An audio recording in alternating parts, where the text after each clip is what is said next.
In this episode of EcoEye, we investigate two potential environmental killers you may never have heard of, but could be in your home right now.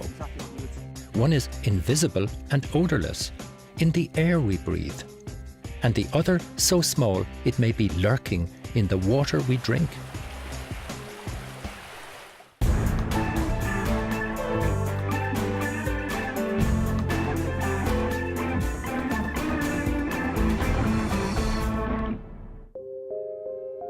Today, we're looking at one of Ireland's silent killers, radon. It's a naturally occurring, radioactive, invisible gas that collects in the home. It's easy to test for and simple to eradicate. So, how come it kills 200 people a year in Ireland through lung cancer? Dave and Niamh Lawler invited me to Galway, where they'd just discovered their home had some very disturbing levels. Hi Niamh, David, thanks for allowing me into your home. You're very welcome. How did you find out about the radon test and getting it done to your house? There was a student locally doing a PhD study on radon levels in houses in Galway, and he included our house in the study. When the student brought back the results to us, that our house had very high readings, and we have a very young family, we have 5 young children, and I know that it affects young children and older adults. So we were very concerned about it, and we had to find some solution to remedy it. When the results came back, Dave was shocked to find out that his young family was exposed to over twice the recommended limit. It's at the level where it's like equivalent to an X-ray per day. So the family's been exposed to that, for 10 years. That's quite a worry. I mean, we obviously don't know what the effect will be for many years, but yeah, it's quite a concern. We've been told as well, the ground floor where we live most of our time, that the radon is quite a heavy gas, and as it turns out, we have very high levels downstairs. So it's quite frightening, really, that you don't realise what the fact it is invasive in your house, so you don't realise it's there. And I know there's a very high effect on young children. It's a frightening thing to have in your home when you don't even realise it's there as well. Since you found out about the problem, are you concerned about it? We've always opened windows. Every day I'd open windows upstairs, but never downstairs. But now I'm opening windows downstairs to let air come through, just to try and ventilate the house. I'm much more conscious about it. I said, ventilation is all we can do for the moment until we get a more permanent solution. One person dies every 2 days from radon-related lung cancer in Ireland. I asked Dr. Ross Morgan at Beaumont Hospital to explain why the mortality figures are so high. Doctor, thanks for giving the time to talk to us. Why do we call radon a silent killer? We call radon the silent killer because most people who are exposed to radon aren't aware of it.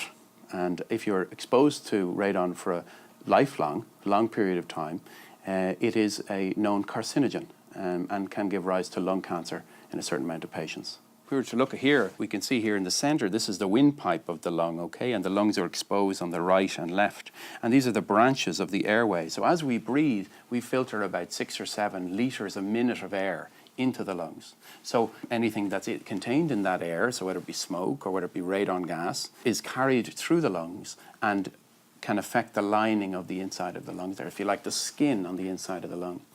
And what happens with radon gas is that these small little radioactive particles are released on contact with the surface of the lung and can cause changes in the cells that may give rise to cancer. Will you see it on an X-ray? Well, you won't see exposure to radon gas on an X-ray. We can detect lung cancer on X-rays, and we can see things. This would be an X-ray of somebody that I would see with a lung cancer, and that lung looks pretty normal.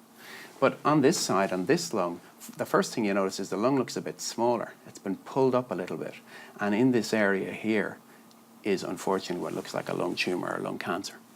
When it gets to this point, patients have a lot of symptoms. So breathlessness, coughing that won't go away, sometimes coughing up of blood, and patients start losing weight. And unfortunately, one of the problems we have, Duncan, with lung cancer is it presents late. So people aren't aware of it until they start getting symptoms. And by the time they have symptoms, it's often too late to be cured. What we really have to do is look at ways to prevent lung cancer. Smoking would be by far and away the biggest cause of lung cancer, but that's preventable. But radon, it would be probably the next, in terms of known cause of lung cancer, be the next most important. And the important thing then is that people who are exposed to radon in the home over their life, those who smoke have a much, much higher incidence of lung cancer than those who don't smoke. Doctor, am I right in thinking that Smoking multiplies the effect of radon in the home. Yes, you're quite right. And it multiplies it by probably a factor of 25 in terms of equivalent doses of smoking and doses of exposure to radon gas. What happens with the exposures to both smoke and then to radon, and then the synergistic effect that you mentioned that occurs together with them, is that more than one hit is occurring as a consequence of this multiplier effect that you described. And so long-term exposure to both of those carcinogens is worse than having the exposure to radon on its own.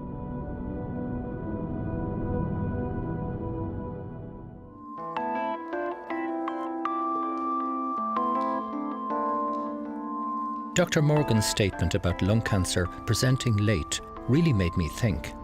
If we're to do anything to cut radon deaths in Ireland, some kind of early warning system is crucial.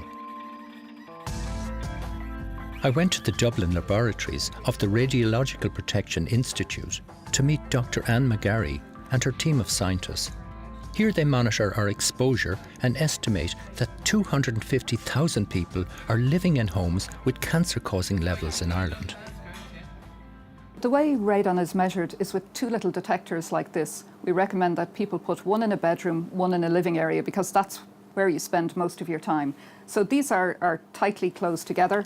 When you open them up like this, there's a little plastic inside, just a tiny little plastic like this. When the air gets into the detector, the alpha particles impinge on this plastic and make tiny little tracks on it. Now you can't see them with the naked eye because they're tiny, but we bring this back to the lab, take it out, etch it in a chemical, and then we place the plastic under the microscope, and this is what we see. What you're looking at is tiny little tracks caused by the alpha particles on this plastic. So here we count all the little tracks on the plastic, and from that we can work out what the radon concentration in that house was. And is Ireland particularly bad? We have many areas in Ireland where there are high radon levels. Compared, for example, to the UK, where the average level is 20 becquerels, in Ireland it's almost 90 becquerels per metre cubed, so it's considerably higher. So what's the safe limit? There's no safe limit per se. What we say is that if you're exposed to a level higher than 200 becquerels per metre cubed, then you should do something about it. So really what we're saying is that above that level, the risk is getting too high to tolerate, and we recommend you do something about it. So Anne, what are you doing now to protect people in Ireland? Well, the first thing we did was we measured radon throughout the country, so we found out where are there high levels of radon. Now we're trying to encourage everyone to have their house tested for radon, because they may have a high level. And if they have a high level, then our job is to encourage them to do something about that, to remedy the house, to bring the radon level down, and to reduce their risk of getting lung cancer. High radon areas identified in Ireland can be associated with igneous rock geology. However, it's important to point out that houses with high radon levels have been found in every county in Ireland. Today's homes tend to be poorly ventilated during winter months, making them trap more gas. Radon protection is required under the building regs, but recently constructed houses often don't effectively control radon levels because of poor construction standards. Back in Galway, the Lawlers had called in a specialist radon contractor to deal with their problems. Hi Eugene. Hi Duncan. Good to see you. Good to see you. Grant, have you done all your surveys so far? We've had a look at the house, yes. Yeah. What's the solution now to David and Neve's problem here? The good news is that radon problems generally are very easily fixed. And the solution in this case is what's called an active radon sump. That involves drilling underneath the floors from the outside of the building, and then we attach an extractor fan to that pipe. And that extractor fan basically draws radon from beneath the footprint of the building and exhausts it off to the wind. It's a very simple procedure. It's proven technology.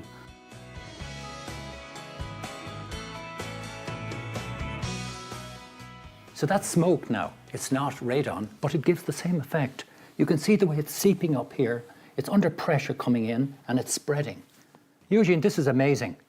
Can you tell us about it? I mean, is this how radon actually will infiltrate up from a subfloor? That's exactly what's happening. This smoke now is tracing the path that radon takes through the floor. If you could see radon, this is what you would see. And eventually you will see that smoke finding its way to the other parts of the building. When you're actually putting this fan on, it reverses this problem. It creates a negative pressure in the subfloor. Is that what Exactly, happens? yeah. And if we reverse the fan now, we'll actually see smoke coming out. It'll actually suck the smoke from the floor, and you'll see smoke coming out of the fan. Can we see that effect? Let's do that, yeah. Yeah.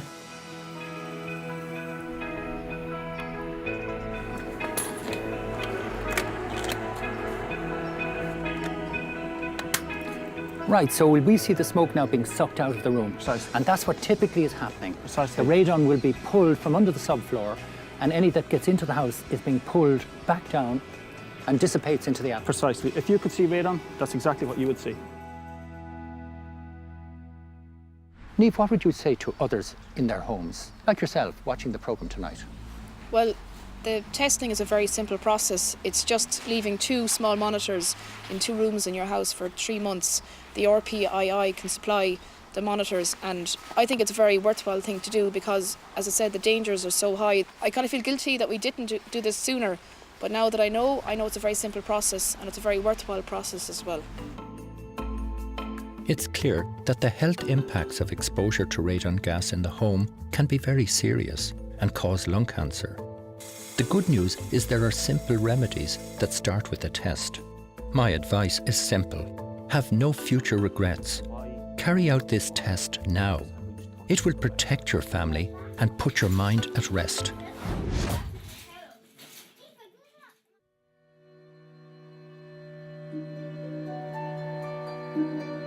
There's something lurking in your back garden. Burying your head in the sand is not an option.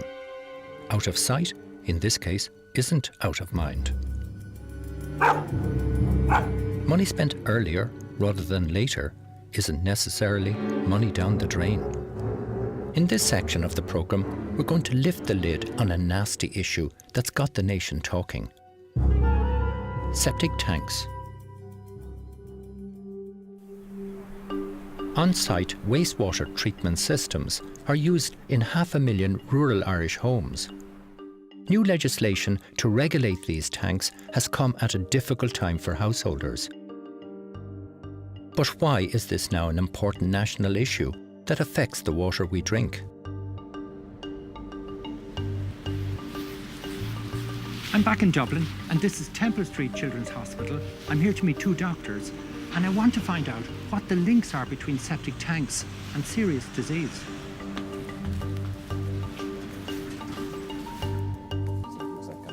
Dr. Paul McKeown is a leading medical expert in public health surveillance. His main area of focus is in the health effects of waterborne diseases. Paul, you're one of the main experts in Ireland on this whole medical area of pathogens. What keeps you awake at night about this issue, and what's the link between it and septic tanks? I think the thing that worries me most is the quality of our water. Our municipal water supplies in this country are excellent. There are very few other supplies can hold a candle to them. 10% of our population, however, take their water from wells, and these are the supplies I'm particularly worried about in some of the larger group schemes. Any initiatives that will improve the quality of septic tanks will have undoubted impact on the quality of water. What's in a septic tank is really what comes out of people's bowels. And unfortunately, we as animals, we potentially carry bacteria, potentially harmful bacteria in our bowels. 2 of the most worrying ones are one called cryptosporidiosis, and the second extremely worrying one is one called VTEC, virus cytotoxigenic E. coli is its other name. It is a type of bacterium that is carried in about 2 to 5% of the bowels of cattle. It has an unfortunate side effect, however. It's a very powerful toxin that, whenever it gets into the bloodstream, rips red blood cells apart. Of humans? Of humans, yes. And the blood cells then, which carry, if you remember from your early school days, the red blood cells carry hemoglobin, which is responsible for carrying blood. The hemoglobin then can travel to the kidneys of the person, block it, causing acute renal failure. Now, this is a very, not an infrequent side effect complication in children and in elderly people. And whenever that happens, it can lead to death. So how does VTEC impact on the body? Well, VTEC is a very aggressive and quite dangerous pathogen because it produces a lot of toxins, it produces a lot of chemicals that have direct poisonous effects on the body. even in uncomplicated cases, in children who just get the diarrhea with it, that diarrhea can be very severe. They can be dehydrated. Some children even end up in hospital just because of the amount of dehydration they get. But then the more severe cases is where the toxins that VTEC produce literally burst the red blood cells apart and can actually cause very severe anemia. They have direct toxic effect on the kidneys and can cause kidney failure. And the most severe cases can even have a toxic effect on the brain, and children can end up with a form of brain inflammation that's almost like meningitis. And is the outbreak getting bigger of VTEC now in Ireland? Is it becoming more serious? Well, the numbers certainly have gone up considerably in the last year, over 2012. But even before the upsurge that we saw in the last year, we've had consistently one of the highest levels of VTEC right across Europe, and that's why, unfortunately, we also see these severe cases in children. So are there many children in Ireland now suffering from this? Last year, we had more than 30 cases of this hemolytic uremic syndrome. We had hundreds of cases of VTEC. And this complication ultimately means that children are admitted to hospital. The treatment for it is quite severe. In other words, they have to go on intravenous fluids to try and get their kidneys working again. They can be given quite powerful drugs. And occasionally, in 2-3% of cases, the children don't survive. The mortality rate in elderly people is even higher. So it's an extremely serious problem. And how does this now relate to septic tanks? We've seen outbreaks where children have been infected by leaking septic tanks or by contact with slurry. Whenever it gets out into the community, it can be extremely dangerous, particularly to vulnerable people, small children, the elderly, and people who are living with serious disease such as cancer, heart disease, lung disease. So whenever the wrong type of patient, the vulnerable type of patient gets it, it can be a very serious, potentially fatal condition. The EPA has been monitoring, assessing and enforcing measures to improve our water quality for many years. Today I'm meeting Margaret Keegan to see what impact septic tank systems have on our natural water catchments. Good to see you. So Margaret, why are we so concerned about rivers like this in terms of the effects of septic tanks on them? Well, Duncan, wastewater from domestic wastewater treatment systems contains nutrients such as nitrogen and phosphorus, and they would cause problems for rivers like this in terms of eutrophication. That would be generating a lot of algal blooms in lakes and causing enrichment of the waters. For this particular catchment, domestic wastewater treatment systems are considered to contribute about 10% of the pressure on the water body. There's two ways that generally people would come in contact with wastewater. If it gets into their drinking water supply, if they have a private well on site, then their well can be contaminated. And they may not know this because it's not noticeable. You can't see it in a glass of water. About 80% of private wells in Ireland are not treated. So they're taking water directly from the ground, and they expect that it is good quality, but sometimes it's not. The other way that people can come in contact with the pathogens is if the wastewater is sitting on the ground or ponding in their back garden and their children are out playing and jumping around, playing with the football. They can get it onto their hands and then they can put it into their mouth, and then they could also be sick that way. Margaret, what advice would you give to all our householders with septic tanks that are watching the programme tonight? I think the first thing is for them to not be afraid to go out and check where their septic tank is, to make sure it is working. It's like anything, it's like your car or your home boiler, that it needs regular maintenance. And I think people can look to our website for more advice on what exactly they can do. And I think it's important to remember that it's their health and the health of their children that may be affected by their tank. And I think now's the time to take the opportunity to go and do something about that. I met Dr. Robert Meehan, a consultant geologist with expertise in wastewater treatment, to find out where the problems are. No problem at all. The septic tank's around here if you want to go and have a look. Around the back. Okay, yeah, good. perfect. Yeah. Now you can see, Duncan, that the tank itself is set about 2.5 foot below ground level. The ground is rising from the house, and the idea, as always, is to gravity feed from the house into the tank. But in order to be able to inspect the tank, a riser needs to be put in on top of the tank itself. This is normally a precast concrete grouted seal chamber, but here the riser has been constructed from fairly poor masonry, and the tank itself is fiberglass, and there's not a proper grout seal between the edge of the masonry and the tank itself. So water can get in. Absolutely, yeah, sure. So where's the percolation area now? The percolation area is down here, just off the site. Can we go down and have a look at it? Perfect. Is it that area that's very green down there, is it? That's it, exactly. You can see that the grass around the percolation area is quite yellowish, as happens during the winter.